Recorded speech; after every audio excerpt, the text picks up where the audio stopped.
சந்தோஷமாய் மாறும். இன்னைக்கு அருமையான பாடலை நீங்கள் கேட்டீர்கள் பிரியமானவர்களே.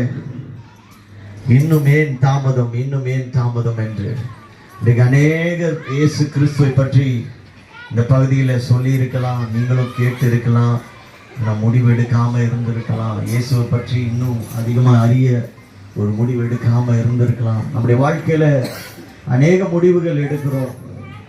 ஆனா ஒரு முக்கியமான ஒரு முடிவு என்ன தெரியுமா? உங்க வாழ்க்கையில ஒரு மாறுதல், ஒரு விடுதலை அது கொடுக்கக்கூடியவர் இயேசு மாத்திரமே. அந்த முடிவை நீங்க எடுத்தீங்கன்னா உங்க வாழ்க்கையில பெரிய அதிசயத்தை பார்ப்பீங்க பிரியமானவர்களே. இன்னைக்கு காலையில கூட ஒரு சகோதரனுக்காக நாங்கள் செபிக்க போனோம். குடிப்பழக்கத்தினாலே அவருக்கு திடீரென்று வலிப்பு வந்தது.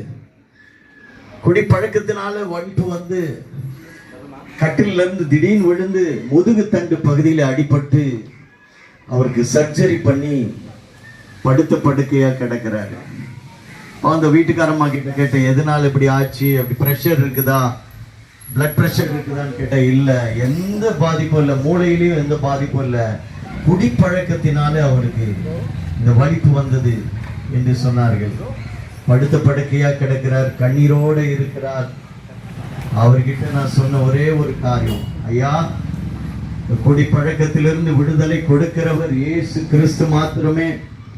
இயேசு கிறிஸ்துக்கு வாழ்க்கையை ஒப்பு கொடுங்க, நிச்சயமா அந்த குடிப்பழக்கத்தை மறக்க செய்வார் என்று சொல்லி அவருக்கு ஆறுதல் சொல்லி செபித்து விட்டு வந்தேன். ஆம் பிரியமானவர்களே, இயேசு கிறிஸ்து விடுதலை கொடுக்கிறவர், பாவத்திலிருந்து விடுதலை கொடுக்கிறவர், வியாதியிலிருந்து விடுதலை கொடுக்கிறவர், பிசாசின் பிடியிலிருந்து விடுதலை கொடுக்கிறவர், இருளிலிருந்து விடுதலை கொடுக்கிறவர். எனக்கு அருமையானவர்களே, இயேசு கிறிஸ்து எப்படி விடுதலை கொடுக்க முடியும் என்ற கேள்வியை நீங்க கேட்கலாம். இயேசு கிறிஸ்து வெளிப்படுத்தின விசேஷம் 1ஆம் அதிகாரம் 8ஆம் வசனம் சொல்லுகிறது, பைபிள் வசனம், அவர் ஆல்பாவும் ஒமேகாவுமாய் இருக்கிறார், முதலும் முடிவுமாய் இருக்கிறார். அப்படின்னா இந்த உலகமும் பூமியும் தோன்றும் முன்னே இயேசு கிறிஸ்து இருக்கிறார். அல்லேலூயா. இந்த பூமி படைப்பதற்கு முன்பாகவே இயேசு கிறிஸ்து இருக்கிறார். மனிதனை படைத்த பிறகும் இயேசு கிறிஸ்து இருக்கிறார். இந்த உலகத்தின் முடிவிலும் இயேசு கிறிஸ்து இருக்கிறார்.